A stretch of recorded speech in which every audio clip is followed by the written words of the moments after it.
আসসালামু আলাইকুম সম্মানিত ভিউয়ার, সবাইকে শুভেচ্ছা এবং স্বাগতম জানাই। আমি রয়েছি ময়মনসিংহ জেলার ঈশ্বরগঞ্জ উপজেলার 18 বাড়ি জমিদার বাড়ির সামনে। আজ আমরা জমিদার বাড়িটি ঘুরে ঘুরে দেখব এবং আপনাদেরকে এই জমিদার বাড়ির প্রাচীনতম ইতিহাসগুলো জানাবো। এই গেট হচ্ছে জমিদার বাড়ির প্রধান ফটক এবং ঠিক প্রধান ফটকের সামনেই অভ্যর্থনা কক্ষ, জমিদার বাড়ির অভ্যর্থনা কক্ষ, যা এখন জরাজীর্ণ অবস্থায় রয়েছে। ভিতরে অন্ধকারাচ্ছন্ন কক্ষ জরাজীর্ণ অবস্থায় পড়ে আছে।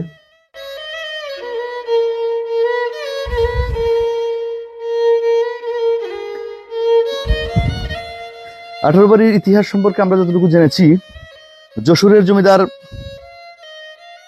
দীপ রায় চৌধুরী ময়মনসিংহ জেলার ঈশ্বরগঞ্জ উপজেলার শিবগঞ্জ, মানে বর্তমান যে জায়গাটির নাম 18 বাড়ি, সেই 18 বাড়িটিকে উনি কিনে নেন এবং উনি এখানে জমিদারি প্রতিষ্ঠা করেন। তারপর দীপ রায় চৌধুরীর ছেলে শম্ভু রায় চৌধুরী জমিদার হন এবং শম্ভু রায় চৌধুরীর ছেলে মহিমচন্দ্র রায় তার পরবর্তীতে জমিদার হন। মহিমচন্দ্র রায় যখন জমিদার হন তখন তিনি 18 বাড়ি স্কুল, মানে 1910 সালে 18 বাড়ি যে বিখ্যাত হাই স্কুল, তা প্রতিষ্ঠা করেন।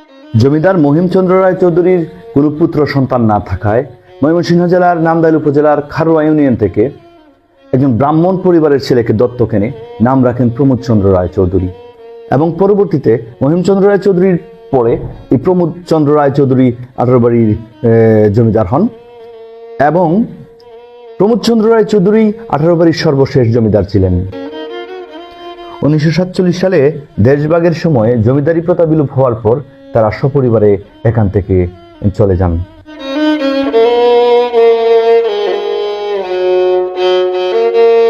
সম্মানিত ভিউয়ার্স, আমরা এই পুরাতন যে জমিদার বাড়িটি রয়েছে তার যে তত্ত্বাবধানকারী, ওনার সঙ্গে কথা বলার চেষ্টা করব। আমরা যতদূর জেনেছি ওনার নাম আবুল কাশেম। আসসালামু আলাইকুম। ওয়ালাইকুম সালাম। ভালো আছেন আপনি? কেমন আছেন? আছি আলহামদুলিল্লাহ ভালো। আচ্ছা, আমরা একটু এই জমিদার বাড়ি সম্পর্কে কিছু জানতে চাই। আপনি তো এটা দেখাশোনা করেন। জি জি জি। আচ্ছা, প্রথমে এই ঘর, টিনের ঘর, এটা কোন আমলের তৈরি? কখন তৈরি করা হয়েছিল? কাঠের ঘর ছিল আর কি, কাঠ এবং টিন। আচ্ছা আচ্ছা। পরে হচ্ছে লোহা। এটা সামনে যে একটা বিল্ডিং দেখতে পাচ্ছেন, সামনে বিল্ডিংটা অতি প্রথম যে মহেন্দ্র রায় চৌধুরী, উনি তাকে উনি ছিলেন জ্ঞানাদা সুন্দরী। তখন ভূমিকম্প হয়েছিল, পরে রানী একটু ভয় পাইছে, ভয় পাওয়ার পর বলতেছে আমি তো ওই ঘরে থাকবো না। তখন জমিদারে এই যে কাঠ দিয়া, হ্যাঁ, এই টিন দিয়া লোহা দিয়া পরে ঘর উঠাইছে আর কি। ভিতরে একটা দোতলা আছে। আচ্ছা, সম্মানিত ভিউয়ার্স, 18 বাড়ি জমিদার বাড়ির মূল ভবন এটি। একসময় এই ভবন অনেক জৌলুসপূর্ণ ভবন ছিল, এখন তা কালের সাক্ষী হয়ে জরাজীর্ণ অবস্থায় দাঁড়িয়ে রয়েছে। এই ভবন থেকে আমরা অনেক ইতিহাস জানতে পারি। তবে এই যে ঘর, এই ঘরে জমিদাররা কি করতো? এটা জমিদার আমলে আমরা ছোটবেলা থেকে শুনে আসছি যে এটা নর্তকী খানা ছিল আর কি জমিদার আমলের, যারা বলতে জলসা বলে, যেটা জলসাঘর ছিল আর কি। এটাই। তো নর্তকীরা এখানে নৃত্য পরিবেশন করতো। ঘরটা আরো বড় ছিল, ভাঙ্গিয়া পরিয়া নষ্ট হয়ে গেছে, তো সংস্কার যেহেতু হয় না, সংস্কার না হওয়ার কারণে আস্তে আস্তে এগুলো ধ্বংসের দ্বারপ্রান্তে দাঁড়িয়ে আছে। সম্মানিত ভিউয়ার্স, এই ঘরটা নর্তকী খানা হিসেবে জমিদাররা ব্যবহার করতো। এটা জলসাঘর ছিল মূলত। এই ঘরটি আরো অনেক বড় আকৃতির ছিল, এই পাশ দিয়ে অনেকটা ভেঙে গেছে। রক্ষণাবেক্ষণ এবং তত্ত্বাবধান সঠিকভাবে না হওয়ার কারণে এই ঘরটি আস্তে আস্তে বিলুপ্ত হয়ে যাচ্ছে। আমরা যে রানী পুকুর সম্পর্কে জানি 18 বাড়ি জমিদার বাড়ি, সেটা এটা? জি জি, এটাই রানীর পুকুর আর কি। তার মানে জলসাঘর থেকে গিয়ে রানীর গোসল একটা ঘাট আছে, গেট সহ আর কি, এখনো অল্প কিছু আছে। আচ্ছা, রানীরা গোসল করতে এই পুকুরে।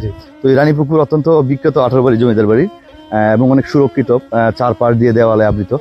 এই দেওয়ালটা কতটুকু উঁচু ভাই? এটা বাউন্ডারি দেওয়াল এই তো 10 ফিটের মতো। আর কি কি স্থাপনা আছে এটার ভিতরে? এটার ভিতরে আগে ছিল অনেকগুলো, নষ্ট হয়ে যাচ্ছে আর কি, জি জি, ধ্বংস হয়ে যাচ্ছে। এখন এগুলাই আছে, 3টা স্থাপনা। একটা এই বাড়িতে এটাই আছে। তারপর কলেজের সামনে যে রবীন্দ্রনাথ স্মৃতি ভবন, হ্যাঁ, রবীন্দ্র স্মৃতি ভবন আছে, ওইটাই আছে। এইটুকুই। জি। 18 বাড়ি জমিদার বাড়ির যে এই জায়গাটি, এখানে 2003 সালে বাংলাদেশের প্রখ্যাত কথা সাহিত্যিক জনাব হুমায়ুন আহমেদ স্যারের চন্দ্রকথা ছবির চলচ্চিত্রায়ন হয়েছিল। এই যে এই মাঠ, এখানেই মূলত ছবিটির শুটিংটা হয়েছিল। কিছু চিত্রায়ন কলেজের ছাদে হয়েছিল, জি। আর বাকি চিত্রায়ন এখানে হয়েছিল। এখানে হয়েছিল এই যে কাঠ ছিল এখানে, হ্যাঁ, হ্যাঁ, সুন্দর কাঠ ছিল। রুবেল আহমেদ যে বসছিল ওই জায়গায়, এটাই আসছিল। এটা আগে আসছিল, অনেকটা সুন্দর আসছিল, আরো নষ্ট হয়ে গেছে। তো এই জমিদার বাড়ি সম্পর্কে আপনার কি কিছু বলার আছে নাকি? যে আপনাকে ধন্যবাদ যে আপনি আসছেন, জমিদার বাড়িটা ভিডিওর মাধ্যমে তুলে ধরছেন। কিন্তু এটা যদি সংস্কার হইতো, সরকারিভাবে নজর দেওয়া হয়তো আর একটু ভালো থাকতো। যদি এই জমিদার বাড়িটিকে আসলে সংরক্ষণ করা যেত তাহলে প্রচুর দর্শনার্থী আসতো। এখনো বিভিন্ন উৎসবে বা বিভিন্ন সময় দর্শনার্থীরা আসে, দেখতে আসে, কিন্তু এই জমিদার বাড়িটি প্রায় মানে বিলুপ্তির পথে বর্তমানে। 18 বাড়ির ইতিহাস অনেক সমৃদ্ধ, এবং এই জমিদারি বাড়ি দেখে আমরা সেটা বুঝতে পেরেছি যে 18 বাড়ির জমিদার বাড়ি কতটা সমৃদ্ধশালী ছিল। তো এই জমিদার বাড়ির মাধ্যমে নতুন প্রজন্ম অনেক কিছু জানতে পারছে, এবং আপনি যেহেতু এটার পরিচর্যা করছেন, আমাদের 18 বাড়ি পেজের পক্ষ থেকে আপনাকে অসংখ্য অসংখ্য ধন্যবাদ জানাই। আপনাকে ধন্যবাদ, 18 বাড়ি পেজের পক্ষে আপনার পেজকেও ধন্যবাদ জানাই যে এই রাজবাড়িটা তুলে ধরার জন্য। ঠিক আছে, ধন্যবাদ।